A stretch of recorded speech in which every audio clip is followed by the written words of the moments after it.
Honorable Floribel Djabou, bonjour. Bonjour, monsieur.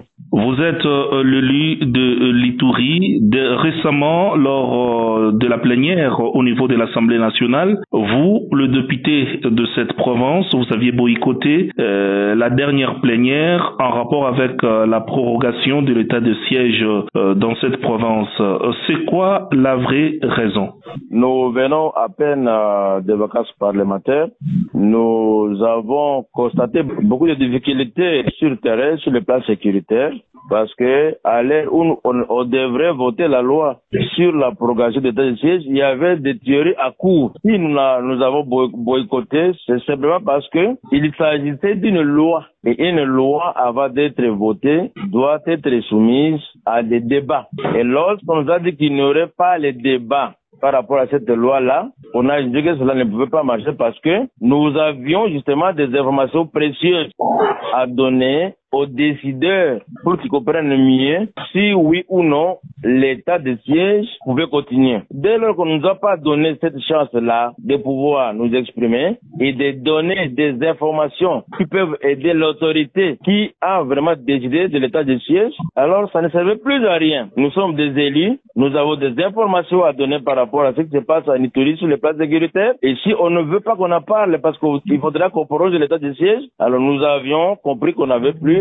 notre place là-bas à ce moment-là. Une autre opinion pense que depuis que les autorités militaires sont en place, vous, le civil, vous vous sentez écarté par les quelques avantages en ce qui concerne la province de l'Ituri, raison pour laquelle vous cherchez à tout prix qu'on écarte le militaire et que les civils reviennent comme c'était le cas jadis.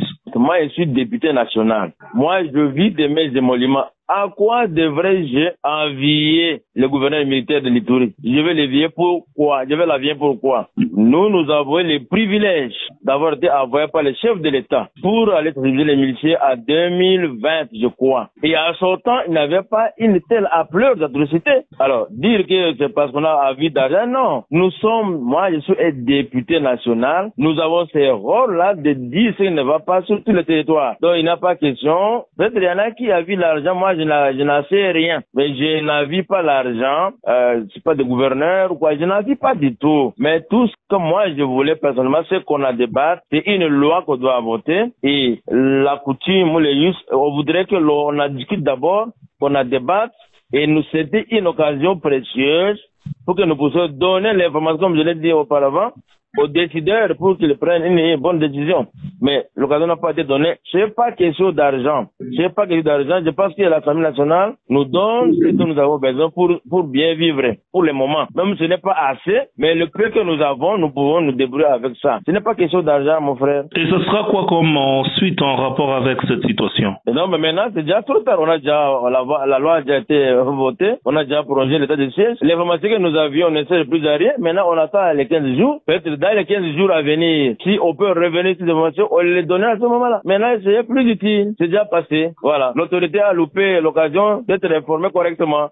Et la dernière question, pensez-vous qu'il y a une main noire derrière ces prorogations qui reviennent à chaque fois? Main noire, moi, je n'en sais rien. Mais moi, en tant que citoyen, en tant que politique, en tant qu'élu du peuple, moi, je vois les faits qui se déroulent sur le terrain. Et de là, moi, je fais mes analyses, je fais des propositions de suggestions à l'autorité. S'il y a des mains noires, ça, on les saura. Mais on devrait les savoir à partir d'informations que l'autorité n'a pas voulu avoir. Alors, voilà. C'est ça la problématique. Voilà. Honorable Floribel Djabou, je rappelle que vous êtes l'élu national de la province de l'Ituri. Shalom Radio Télévision depuis la ville de Lubumbashi vous dit merci. C'est à moi de vous remercier, monsieur.